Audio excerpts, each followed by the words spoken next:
Welcome back into the Lions247 Podcast. I am Tyler Donahue, and we are about halfway through August as Penn State works its way towards that kickoff against Nevada in Beaver Stadium, August 30th. As you record now on August 14th, we are learning more and more about the Nittany Lions. Our third look at preseason camp came this week on Tuesday evening. We followed that up with conversations with a variety of Penn State coaches, including head coach James Franklin and a few different Nittany Lions players. Beyond that, we continue to check in with sources, learning more about Penn State's preseason development. We've had a lot of coverage over at lions247.com. Hopefully you have enjoyed that.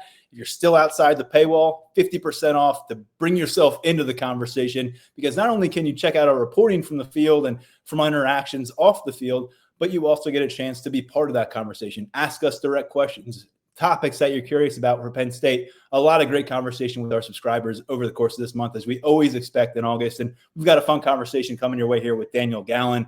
We shared the practice field on Tuesday along with Mark and Grace Brennan, bringing you a bunch of coverage at lions247.com. We had notebooks on offense and defense separately. We had a full photo gallery from Grace Brennan, and then Mark Brennan put together 4 minutes of video highlights from our experience. And Daniel, step by step, look by look, starting to learn more about this Penn State puzzle and what it might look like when it comes together for such a highly anticipated season. Definitely. You look at it today, we're 16 days away. When we get to Saturday, it'll be 2 weeks. And I think that's when it really starts to get real for you. But yeah, being back out on the practice field on Tuesday, it seems like a looser bunch, a very confident bunch out there. You see the coaches, displaying some passion, some displeasure, the whole gamut of how you coach guys at this time of year. And so it's all pointing towards everything that begins on August 30th. And it felt like a little bit more preseason camp environment. They were sweating a bunch. We were sweating a bunch trying to follow them on the field. It was a hot day. It had been kind of cool through early stages of August. So getting some of that conditioning in and experiencing the heat, which we will know will surface for game action in September.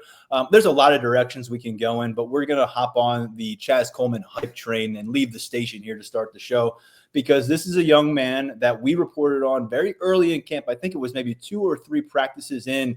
We were just getting such tremendous feedback from the staff, from those sharing the field with him, that we put together. We actually led off our preseason progress report with Chaz Coleman last Monday, which I guess would have been August 5th or something like that. And 9 days later, the words we heard out of the mouth of James Franklin, they were as praiseworthy for a young player, a freshman particularly, as I've really ever heard. And I want to qualify it because he's 2 weeks in his career. There's times that we've heard great things about freshmen from James Franklin in preseason camp, but usually they have been around for spring ball. They had 15 practices. They were around for winter conditioning, and Franklin got to the point where he was comfortable airing it out about them a little bit. Daniel, you've covered this team long enough. I certainly have. He doesn't talk about freshmen. He goes out of his way not to talk very much about freshmen.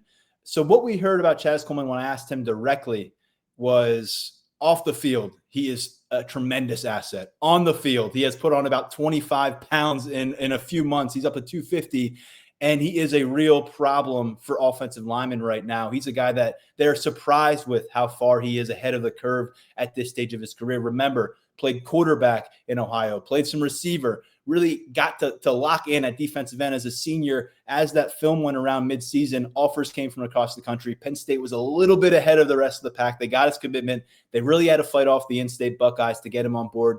Tyler Calvaruso on this podcast called him the biggest recruiting win of the 2025 cycle. And boy, is that commentary looking more and more impressive from Calvaruso as we get deeper into camp, because Yvonne Kamaju remains a freshman we think is going to play at defensive end. But Chaz Coleman has really leapfrogged him and just about everybody else in terms of newcomers that aren't those transfer receivers that have buzz going on so far on the practice field. I think for us, it goes back to the summer we're still in the summer, but a couple months ago when they did the visit to the Children's Hospital. And I think Mark texted us after that, there was a freshman that he had to ask someone who it was, because he looked at him and didn't recognize him, but he looked like he should be someone. And that was Chaz Coleman. And I had a similar reaction when we got out there on August 3rd or August 2nd for that first practice. We split it up. I had defense that day. You were on the offense. And just looking at the defensive ends going through drills, We know that's a group that is going to have a lot of attention on it because you lose Abdul Carter, Smith Vilbert, Amin Vanover, Max Granville is hurt. You're starting to wonder, where's production going to come from? So you're really looking at that group closer in. And seeing Chaz Coleman, he really looks like someone who has is physically developed, has played the game for a while. There are things that I think James Franklin brought up that are true. Like, he still looks skinny despite putting on that weight and getting up near 250 pounds. He doesn't really have that like thick trunk or that thick upper body like we see from different types of defensive ends who have come through. So you still see that room for growth. But I do think the fact that you can couple the eye test for what we see with what they are seeing in maybe more closer up in drill work, in maybe one-on-one situations that we're not privy to. The fact that things are carrying over there, I think that's a huge positive. It is the thing where at this point, we still don't really know, if we're going to see him out there in like the first, second, third, fourth quarter against Nevada, or if we'll see him out there when a game is in doubt. But I think when you are looking behind Denai Dennis Sutton and Zariah Fisher, this is another guy that you can slot in as being a legitimate contender, I think, for playing time at some point this year as you try to prepare to keep these pass rushers fresh for a 16-17 game season.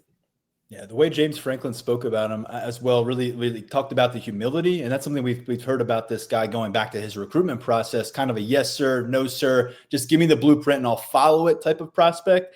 And James Franklin talked about gathering freshmen from this class recently, having to sit down with them and going one by one.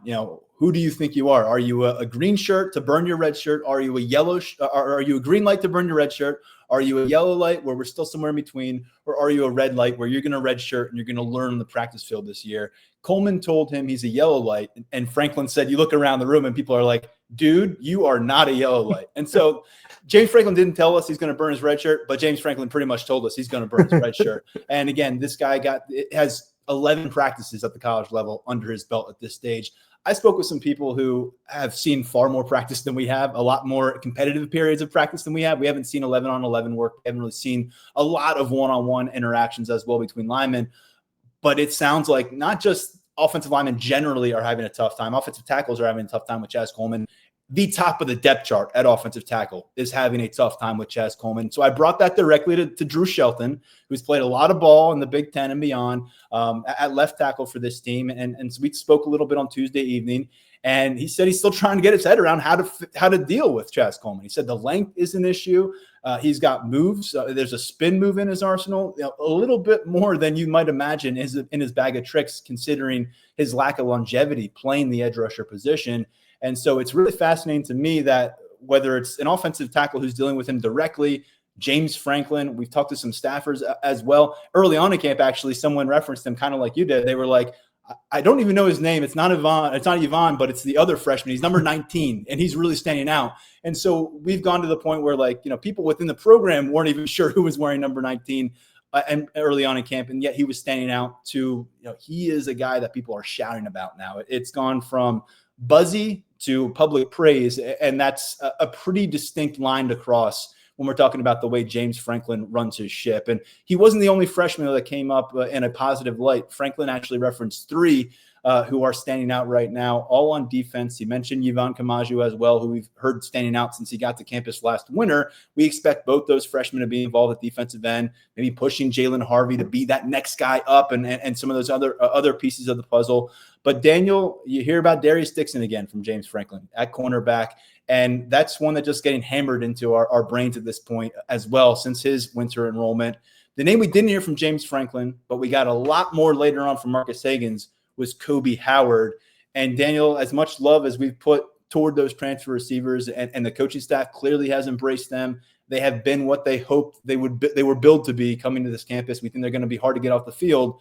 But Kobe Howard's ascension here over the last 7-8 months, and particularly now they're in preseason camp, really stands out. And not only is it about that shiftiness, and I'm sure everyone's seen the viral video that was shared from the practice field, and how he can get in and out of his breaks and the elusiveness there. And he's well beyond, recovering from that bad leg injury he suffered a few years ago. His speed has dropped down tremendously. He's really doing a lot physically, but he plays pissed off. That has kind of been the scouting report that I've heard on him, Daniel. He's a guy who approaches the field, attacks the field with a chip on his shoulder, angry intentions, wants to get that ball. And I'll be honest with you, I just don't know that we've had a lot of mentalities like that in the receiver room to follow at Penn State, game by game, season by season of late. I think that's a really nice jolt for this room, especially for a guy that we think is going to get out there and be involved. Definitely. I looked through what Marcus Higgins told you guys about Kobe Howard. I was more on the outside of that conversation. And he brought up a similar thing to what he told me back in June when I asked him about Kobe Howard. And he said that it's the type of guy where he'll play in the parking lot. You just roll the ball out there. He's not afraid to get tackled to the pavement. That sort of guy, that sort of attitude. And I do think you're right that it's something a little bit different. When you look at the guys that have been in that wide receiver room over the past couple of years. I know on our board, there's been a lot of conversation about how good Parker Washington was when he was here and how underrated he was. But he was someone that he was just handled himself like a professional from day one. And we know what his background was and where he was ultimately headed in his career. But he was very kind of, very affable. And he was kind of like, he was acting like he was like 28, 29, by the time he was here. And so this feedback on Kobe Howard is a little bit different. And I'm really excited to see how it translates over to the field when we get there. You talk about all the buzz that we've gotten on these transfer wide receivers. And I think that is really good when we're talking about this team in 2025 contending for the national championship. But there's still, all those guys are going to be one and done though. And there's still, I think, longer term questions about this wide receiver room. If Penn State wants to have this success be sustained and keep this window open, you're going to have to bring guys in and develop them. I think now with Marcus Higgins, he's really turned over that room, not only at the top of those transfers, but now with the first and second year guys that are on campus. So let's see, what he has, what he brought in and what he's developing from day one. And I think Kobe Howard is going to be a good example of that and can maybe give us a little glimpse of what the health of this room will be in 26, in 27, once Drew Aller is gone, when you're trying to stay on the mountaintop as opposed to getting up there like they've been the past couple of years.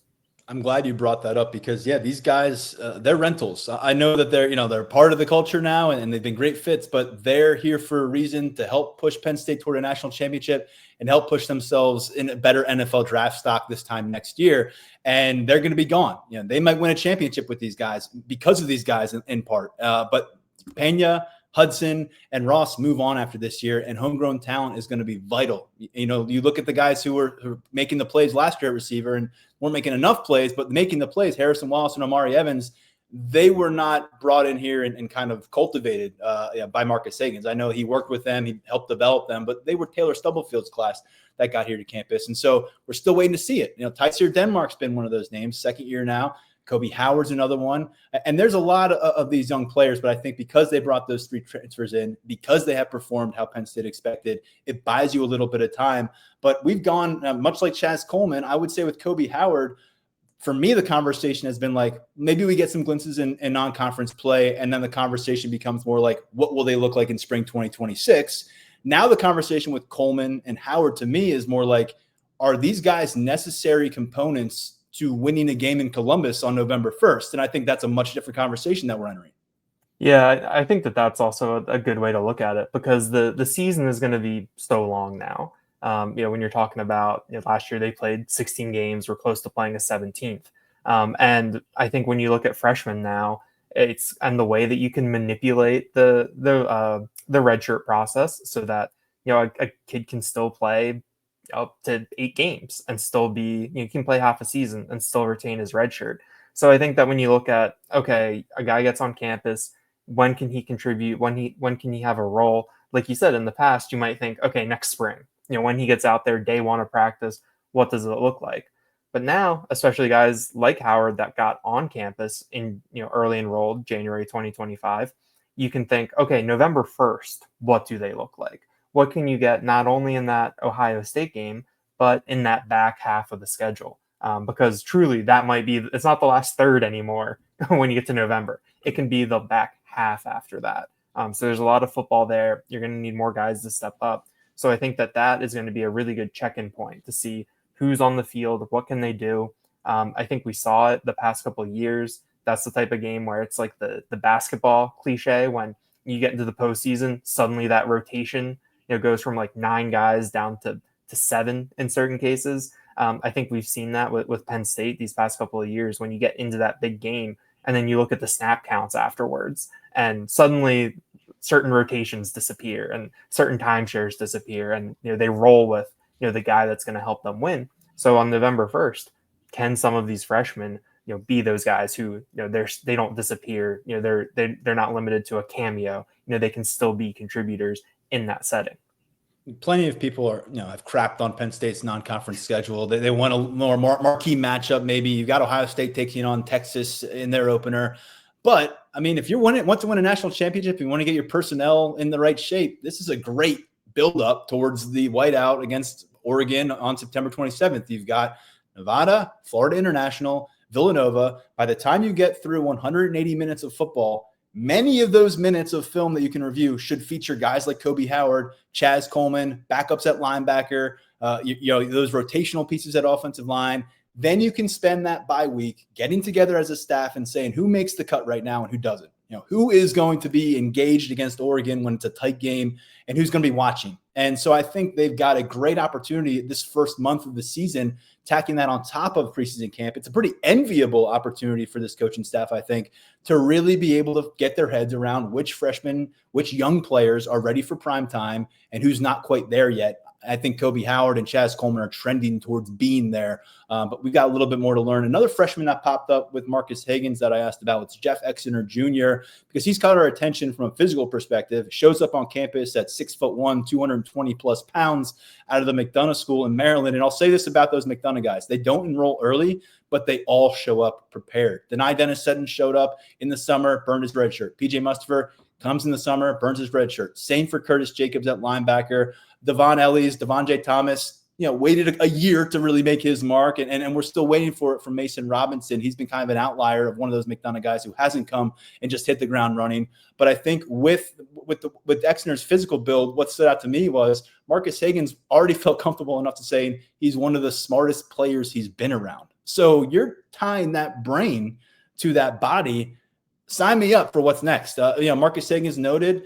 You look at kind of there's a bit of a gap you can pick up during portions of preseason camp where you can say this guy didn't get here until the summer, and you can kind of see losing out on that window of spring practices and being around the team for the first 6 months of the year is costing him a bit compared to some of the other guys. But I'm very curious because I was already pretty high on Jeff Exeter, seeing him move around at that size. I saw his listed size. I wanted to see him move at that size, and he checked off that box earlier this month. Now Higgins, praising his ability as an intelligent player. That adds more intrigue for me. They got 4 freshmen on campus at this position. Lyric Samuel, Matthew Outen are the other ones. We've talked about how their physical builds have kind of changed the complexion of this receiver room. I like the early returns. We've got a long way to go. But again, circling back to homegrown talent, you got to have some hits in this class. And I think we're getting pretty good feedback thus far, maybe a level of feedback we didn't always get from the last couple hauls at this position. Yeah, over on Lions247 and in our practice updates, after you transcribed what Marcus Higgins had said about Jeff Exeter Jr., I went back to my conversation with Higgins back in June when I asked him about Exeter. And that was like, I don't know, just a couple weeks after Exeter got on campus. So it was pretty much just like, early impressions, everything like that. And in that conversation, Higgins raved about his physical attributes in terms of, really, really raw, but super high upside. Brought up his basketball tape and basically like, if you've seen him play basketball, the type of athlete he is, at that size with that build. And now you marry that with what we're hearing about his, the mental side of the game from him. I think it paints a very nice picture of Jeff Exeter and the type of player he is and how Marcus Higgins feels about him at this point of him being on campus and going through these practices. And I think that that's something that really bodes well for him in terms of, can he contribute? We're talking about a lot of names now at wide receiver with the 3 transfers: Kobe Howard, Tysier Denmark.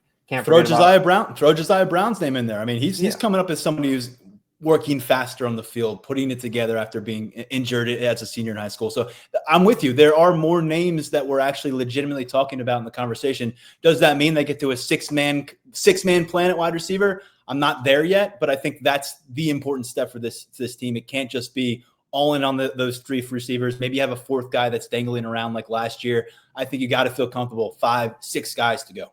Yeah, but James Franklin hasn't done the infamous, we want to be too deep across the board at wide receiver yet.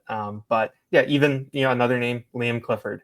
Like, we don't know how much he'll do, but, we know how Marcus Higgins feels about him, the respect that he has for him. So, yeah, I mean, suddenly there's a lot of names in here. And so for someone like Jeff Exner Jr., what exactly is your path to playing time? But I do think that when you talk about, okay, maybe later on this season, someone that we can see more of, someone that can grow into a role that they can figure something out for, maybe this non-conference slate helps with that. Then maybe I think Exner is someone that I'm going to be excited to see him out there getting meaningful reps whenever that happens.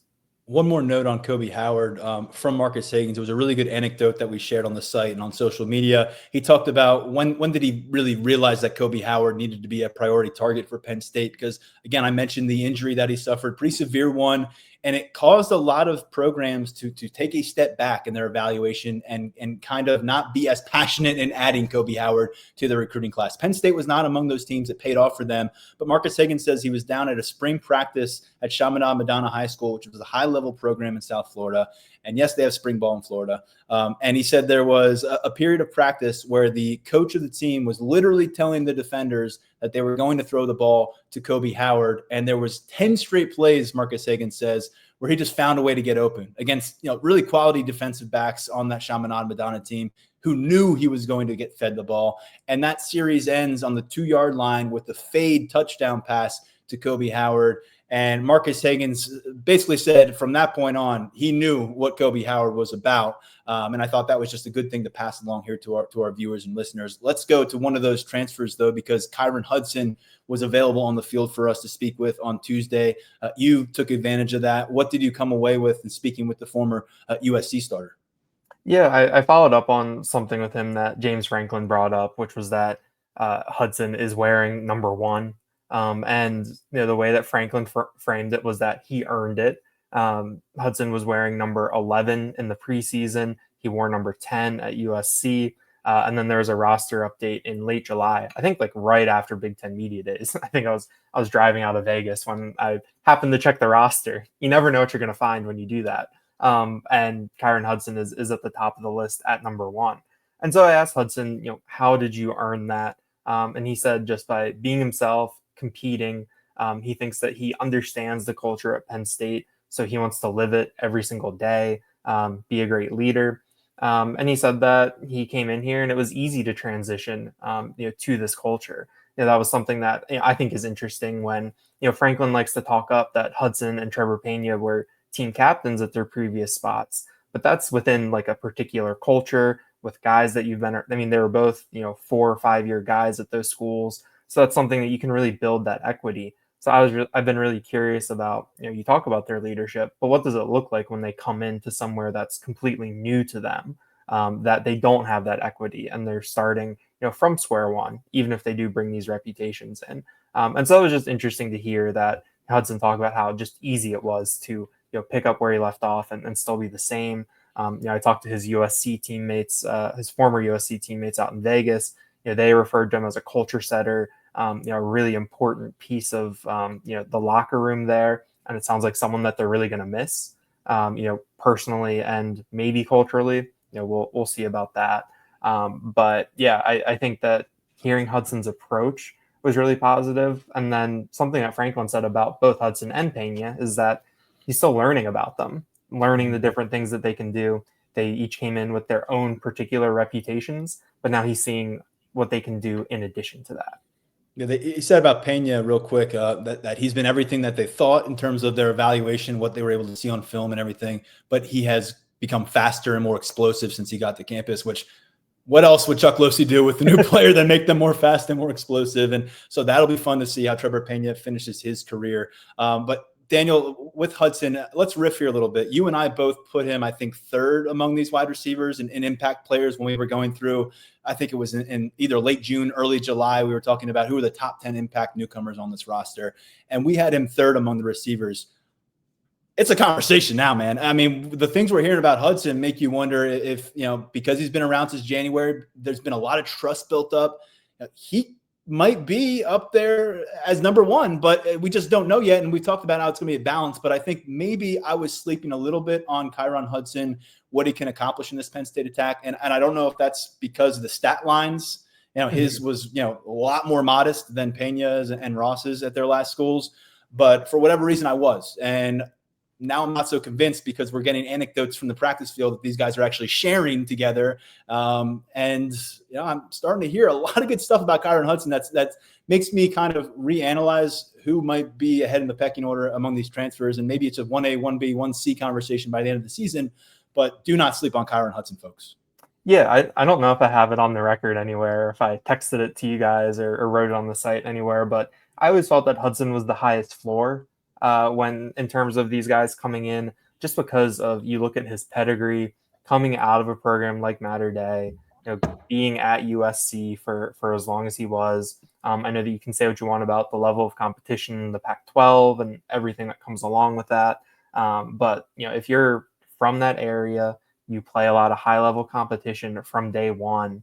And then for USC, which is the local school in the area, to identify you and say, we want you here. I think that says something, about Hudson in terms of his background.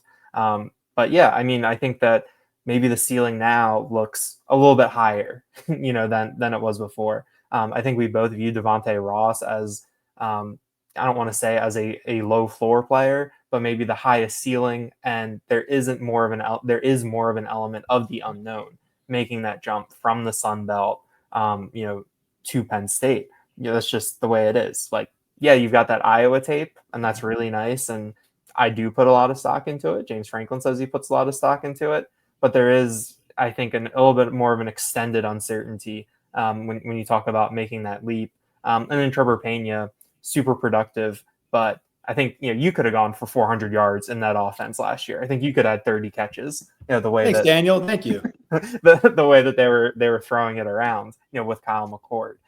So I do think that you can get lost in the numbers, and it's really hard to. That's just the way college football is. Like, what's 400 yards in the Big Ten versus 800 in the ACC versus 1100 in the Sun Belt, and they are all different skill sets too, which also adds to it. But yeah, I mean, I think that with what we're hearing, I think that maybe I view Hudson with a little bit more of a higher ceiling, as things go on. Like, I think I still view him as, potentially the reliable option, maybe taking over that Tyler Warren role a little bit of, okay, we need 6 yards. Who am I going to look for the 7-yard gain? Like, it's Kyron Hudson, but maybe there's more of a big play element that maybe we were assigning to other guys in this offense at this point.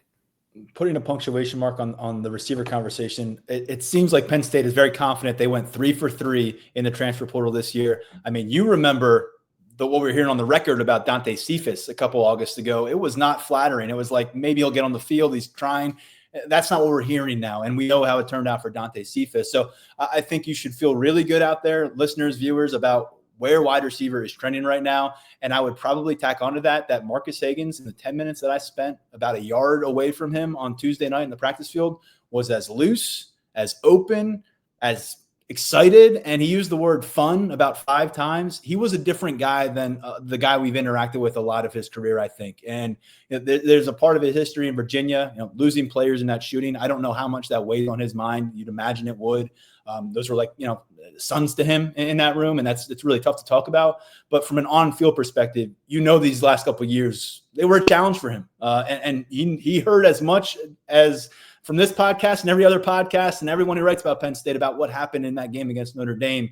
And so I think now, 7 months removed from that loss, he is in a much better place. And to me, that projects about where this receiver room might be. Definitely. I think with Hagans, the one thing that is always really nice about these interactions with him is that I think he's very aware of, what the situation is. I think that you go into certain things and, certain coaches, like if, you'll ask them a question and, this is my experience, not necessarily at Penn State overall, of just like, but they'll just like pretend to not really know like what you're talking about. And you'll have to explain and, everything. But Higgins knows, like he knows that you're going to ask about the Notre Dame game and he is aware of what happened. And I think that in interacting with him, you get to start from like a very, mutually respectful part where he knows why you're asking what you're asking, why he's answering the way that he is. But I do think that seeing that him be a little bit looser, everything that comes along with that, I think that, in addition to what we're seeing on the field, like that intangible side of things, I think that that's showing through a little bit with this group too. He introduced a new phrase to me, arrogant hands, he says. He's looking for it across the room. He says that he thinks he has some sets of those arrogant hands in this room. And he called 50-50 balls, 90-10 balls. He said that 10% is reserved for the passes that either go out of bounds or hit the ground before they get to the receiver. So he has a lot of confidence in this group. We'll see if it shows up on the field. You also picked the brain of another position coach, and he's got some competition going on in his room. Danny O'Brien, second year as quarterbacks coach. Drew Aller is his unquestioned starter as a senior, but working toward what comes next in this room is important, and he's got a couple guys battling for QB2. What did you gather from your conversation with O'Brien? Yeah, O'Brien didn't give too much insight into things. He said that it's still wide open. They're still rotating through different things. We're talking about Jackson Smolik and Ethan Grunkemeyer in that number 2 battle. They're still rotating through. He said that having Aller in the room really helps because he provides an example for both of those guys every day about how to go about their business. He was asked, like, do you need to have a deadline for this? Can this go into the season? That's something that James Franklin hinted at, I think, a little bit on media day, where, hey, it could be week to week, depending on the situation of the game or the way that these guys are practicing. And O'Brien deferred on that. He said, this is a head coach decision. That's not my decision on how to handle that. But he said that it's all about being, day by day, being transparent with them about where they stand, what's going on. And I think overall, he said that he's very pleased with them. O'Brien is someone too that he has that player perspective. He talked about it where he's won competitions, he's lost competitions, he's lost his job, he's gotten hurt. He's pretty much been through it all. And, it wasn't that long ago that he was doing all this. So it seems like that he's a good figure to have in there. He mentioned Trace McSorley too. We know some of the battles that McSorley had, when he was going through the process of staking his claim to that QB1 job. So he said that there's some battles and, there's different guys that can provide feedback to the players and can empathize with them. And he feels it's a very healthy situation.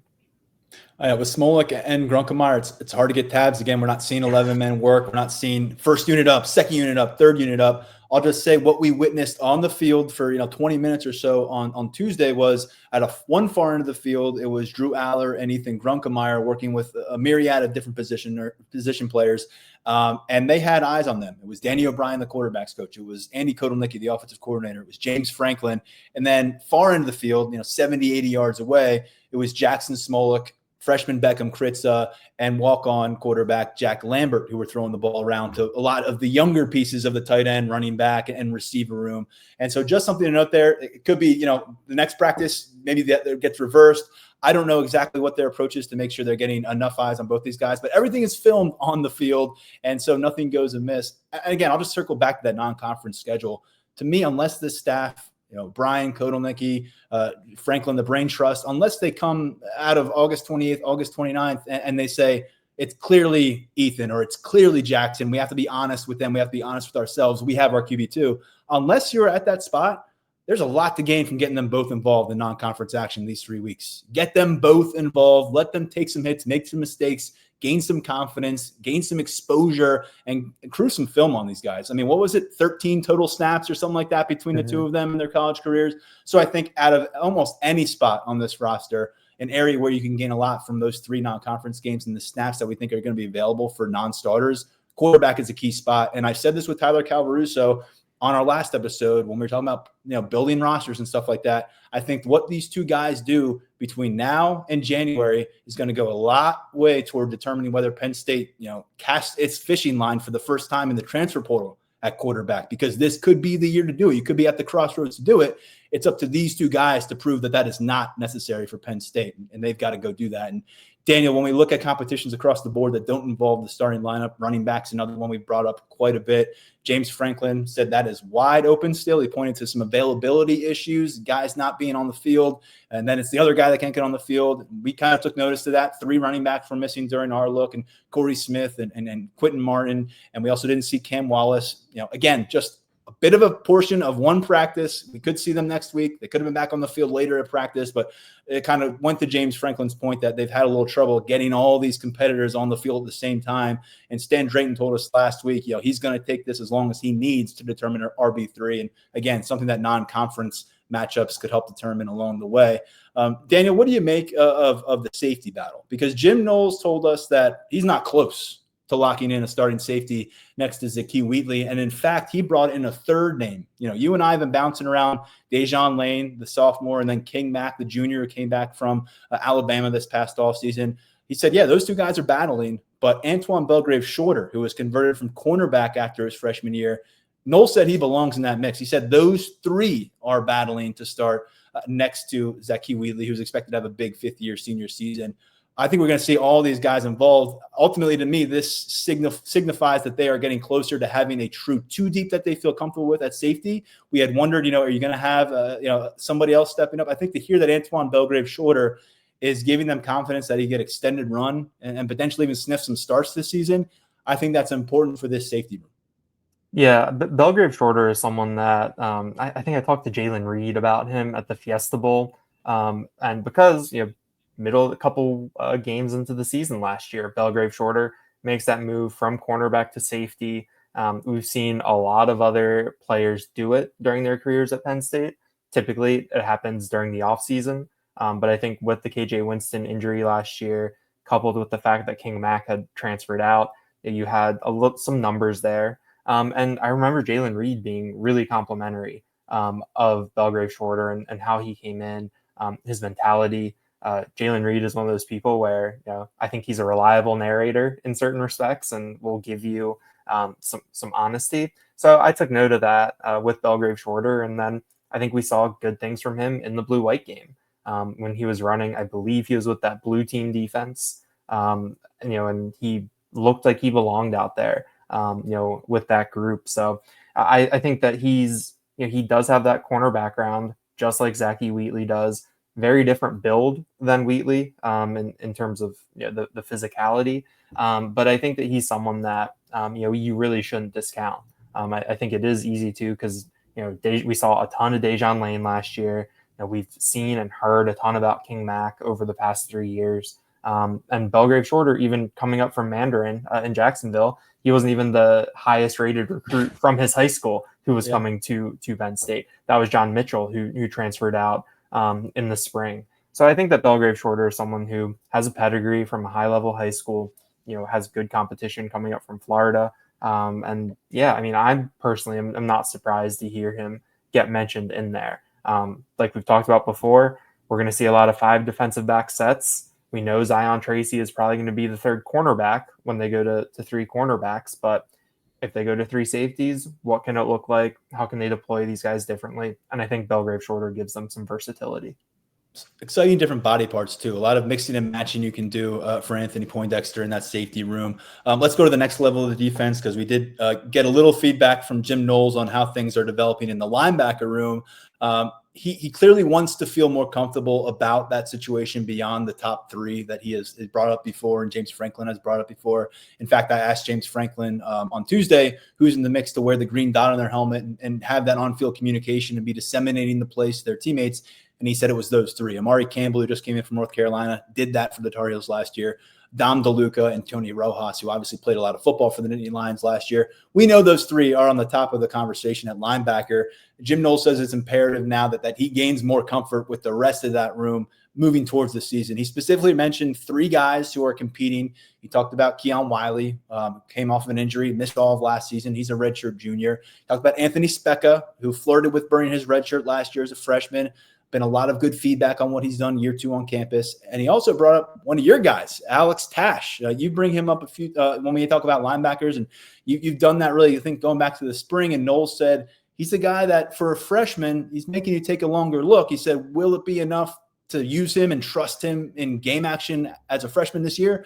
He doesn't know yet. But the fact that the defensive coordinator, with a bunch of people pointing microphones at his face, brought up Alex Tash unsolicited, essentially, tells me a little bit about where that young linebacker is moving in his first year on campus. So kind of the conversation we had last year. You know the guys at the top of the order, but you got to figure out the rest, because whether it's Dom DeLuca getting his thumb banged up last year, people are going to – it's a physical position. Guys are going to get sidelined, miss some series. So you got to feel good about what's coming up next. And it doesn't sound like Jim Knowles is quite there yet. Yeah, I think you make a good point when you talk about the physical nature of the position.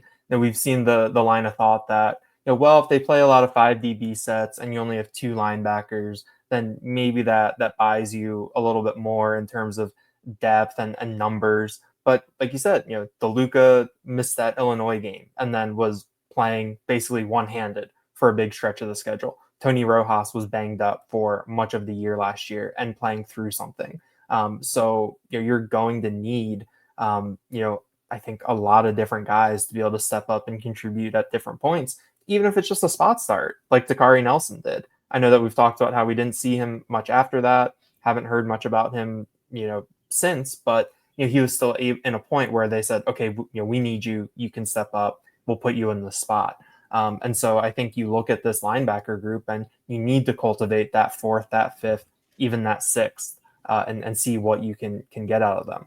With Tash, I think you look at the 3 linebackers that came in, the 3 freshmen. Obviously, LeVar Arrington Jr., that is a high ceiling. Oh, yeah. But that's still something that he came in and he's still listed at 219 pounds on the roster. There's physical development that needs to happen there. I still think that if and when he gets onto the field this fall, he's going to make some plays that Yes. people are going to be really excited about. And it's going to be really fun to watch. When you talk about that, a down-to-down linebacker, we'll see. Cam Smith, 6 foot, 215 pounds. Physically, I think he's really intriguing when you look at how he moves. But 215 pounds at the linebacker in the Big Ten, we'll see. I think Tash, 6'2", 231 right now. When he's out there, he looks like he belongs. I think he compares favorably to Specca physically, when they're standing next to each other. So he's someone that has, has caught my eye when he's been out there in terms of, okay, this guy looks like, he doesn't look lost out there in terms of how he's moving. He looks bulky. He looks long. I think that there's just interesting physical traits that could play in the Big Ten, that could play in this type of defense. I think as we continue to look at competitions, as we move up the defense once more at defensive tackle, it certainly seems like Alonzo Ford has done what he's needed to do to reassert himself alongside Zane Durant, a guy who's in his 6th year at the college level, transferred in from Old Dominion. People have been raving about his ability as a run stopper. Jim Knowles keeps bringing him up. Who's next, though, at defensive tackle? And by the way, those are 2 seniors. So who's next, not just this year, but who's next up in the just conversation here at Penn State football? Xavier Gilliam certainly seems to be the answer when you talk to a lot of people, Jim Knowles included. He brought up Owen Wafel. We have 2, Michigan transfer, redshirt freshman. He brought up Ty Blanding. We have 2, redshirt sophomore, doing some good things. But he circled back and said the 3rd guy that's standing out to me after those top 2 is Xavier Gilliam. So I don't think Jim Knowles is a guy who's going to, just blow smoke at us. I think he's going to pretty much shoot us straight. And that meshes with a lot of what we've heard about Gilliam. It feels like because of how how Gilliam has been described to us since last year, Daniel, really since like last spring, it feels like he burned his red shirt last year, but he didn't. He was just like a guy that they were like, if we need to, he can burn his red shirt. And even when you lost to Keem Beeman and Alonzo Ford to an injury, you talked about those rotations tightening up. Deion Barnes, it turned out, was content to just tighten up that rotation in the postseason, lean on a few of those veterans and get to the finish line that way. But right now, you're going to need some new faces to step up. And again, non-conference is going to be huge. I wouldn't be surprised if we get out of non-conference and we're in that bye week and we're kind of talking about the roster risers, if he's not near the top of that list, because by then he's put together 70, 80 snaps and he's done some things out there on the field, is only so much we can hang a hat on when it's just we keep hearing good things about how he's practicing. But I think that conversation could really change in the next month. Gilliam's another one in that bucket where we just need to see more of him. That we've heard so much, what we've seen in terms of the little glimpses of practice, and then in the games and how we've seen him develop physically.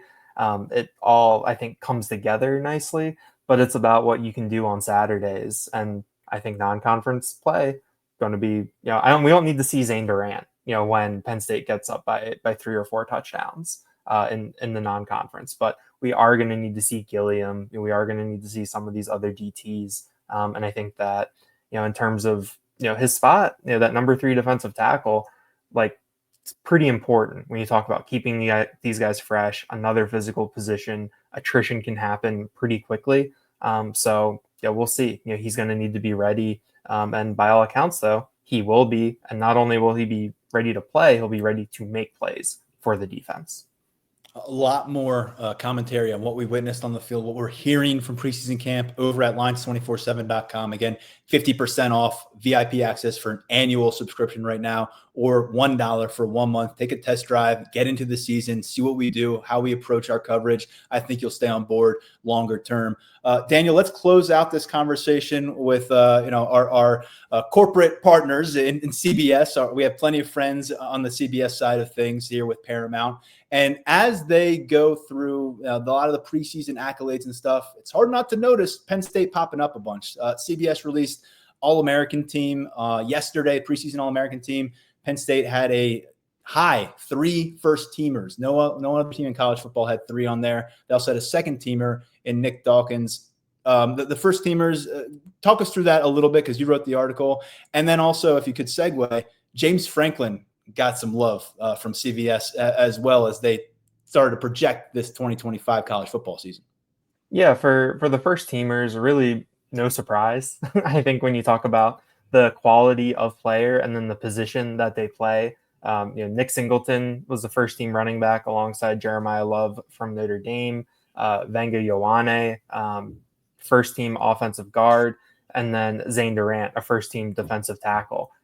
Zane Durant, I think, has been on the most preseason watch lists of any Penn State player. So keep that in mind in terms of someone that we think is going to break out not only on the field, but in terms of national attention of the type of player that he is.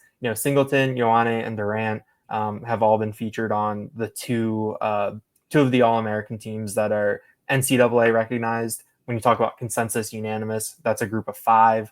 CBS Sports one isn't in there. But Sporting News and Walter Camp are, and Singleton, Ioane, and Durant are scattered between first and second team across those 3. So that's something to keep an eye on, something to think about in terms of where these guys stand going into the season. Quick word about Nick Dawkins. Cool recognition for him, I think, to be recognized in that position as a second-team All-American at center.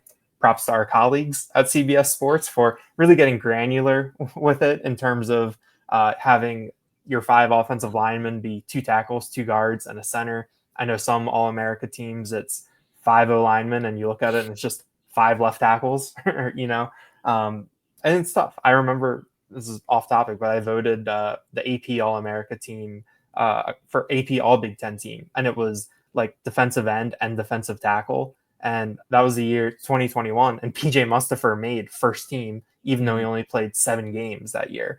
Because like when you get that granular, it can be hard to pick guys out sometimes. So props to our colleagues for that. And I think Nick Dawkins is someone that we talk about him so much with the intangibles and personality. I think we're going to continue to see more of him on the field. He can play ball too. He can play ball too. Yeah. He can, I think he can talk, he can play ball. He can, do community service with, I think better than all of us. It's he's one of a kind. And I do think Penn State, I think most Penn State fans appreciate him for who he is, but I think this year he's someone to really appreciate having this type of guy in your program. As for James Franklin, CBS Sports named him the preseason coach of the year. For the 3 individual preseason awards, we had a clean sweep from the Big Ten. Jeremiah Smith as player of the year, which, yeah, that makes sense to me. And then Bryce Underwood, the Michigan quarterback, as freshman of the year. Also a good pick, I think. Going with the number one quarterback who's going to play a lot. But with Franklin, I think that Shehan Jayaraja really laid it out nicely over on CBS. He calls Franklin the most interesting and important coach in college football this year. And he wraps up by saying that, quote, the last step for him to take to cement himself among the greatest in the game is to win a national championship. I think that kind of shows the way that Penn State is being viewed this year, and also what's at stake. You talk about what's at stake for this program. Haven't won a national championship since 1986, everything like that. But that L word, legacy, that's a big one. And I think someone like James Franklin, we know the way that he is perceived, by some of the more casual followers, of the sport. We know that there are a lot of people that tune in and only see him coach against Ohio State, Oregon, and Notre Dame last year. And they see those results and their view is colored by that. So I think that Shehan did a good job of, talking about what Penn State has, what the expectations are, and then also what it could mean, for James Franklin. And I think by making him that coach of the year, it seems like some of our colleagues think that he is in position to make good on some of that. Yeah, it really could, define him and the program in this era one way or the other, and then determine what comes next in 2026 for Penn State. And we'll figure it out together. But I think James Franklin told us in Las Vegas that preseason rankings, no one cares. He's not going to frame them. He's not going to put them in his man cave.